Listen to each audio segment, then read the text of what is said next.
Hello friends, praise lord. Good morning. கர்த்தர் நல்லவராமே. இந்த நாளில் கூட ஒரு வசனத்தை நம்ம தியானிக்கலாம். அது 1 பேதுரு 5ஆம் அதிகாரம் 7வது வசனம். அவர் உங்களை விசாரிக்கிறவரானபடியால் உங்கள் கவலைகள் எல்லாம் அவர் மேல் வைத்து விடுங்கள். ஆமே.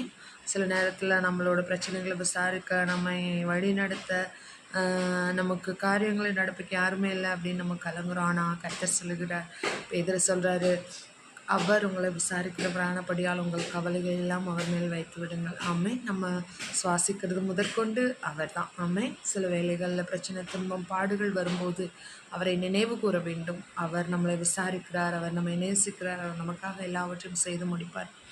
விசுவாசிக்கும் போது நம்ம கவலைகளை எல்லாம் அவர் மேலே வைக்கும்போது நிச்சயமாக நம்முடைய வாழ்க்கையில ஒரு அதிசயத்தையும் அற்புதத்தையும் காண முடியும். கவலைப்படாதீங்க. கர்த்தர் உங்களை நேசிக்கிறார். கர்த்தர் உங்களை ஆசீர்வதிப்பார். ஆமீன். தேங்க்யூ.